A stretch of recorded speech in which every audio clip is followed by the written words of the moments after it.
এই দারুণ স্বাদের মিষ্টিটা একবার খেলে বারবার খেতে ইচ্ছা করবে। এটা মিষ্টি হিসাবেও খাওয়া যাবে, পিঠা হিসাবেও খেতে পারো, বা সন্ধ্যাবেলা চায়ের সাথেও খাওয়া যাবে। এর জন্য গ্যাস ওভেনে একটা কড়াই বসিয়ে দিয়ে 2.5 কাপ জল, 1/2 চামচ লবণ আর 2 চামচ চিনি দিয়ে 1 চামচ ঘি দিয়ে জলটাকে একটু ফুটিয়ে নিতে হবে। যে কাপ মেপে জল দিয়েছি ওই কাপেরই 1 কাপ সুজি দিয়ে সুজিটাকে ভালো করে নেড়ে চেড়ে নিয়ে তারপরে 1/2 কাপ ময়দা দিতে হবে।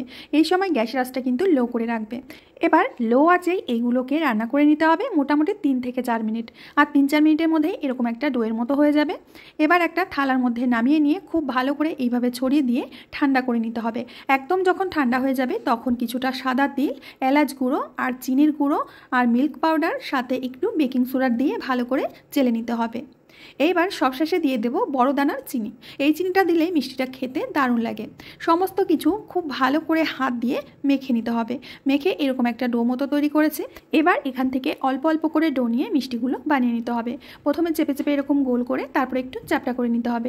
একে একে সমস্ত মিষ্টিগুলো বানিয়ে নিয়ে কড়াতে তেল ভালো করে গরম করে নিয়ে গরম তেলের মধ্যে একে একে মিষ্টিগুলো ছেড়ে দিতে হবে। মিষ্টিগুলো ছেড়ে দিয়ে মিডিয়াম আঁচে এগুলোকে ভেজে নিতে হবে। কয়েক সেকেন্ড পর এইভাবে উল্টে দিতে হবে আর উল্টে পাল্টে খুব সুন্দর কালার করে মিষ্টিগুলোকে ভেজে নিতে হবে। সবগুলো মিষ্টি ভাজা হয়ে গেছে, এখন তেল থেকে নামিয়ে নিচ্ছি। আর দেখেই বুঝতে পারছো এগুলো দেখতে কত সুন্দর হয়েছে আর খেতেও লাগে দারুণ।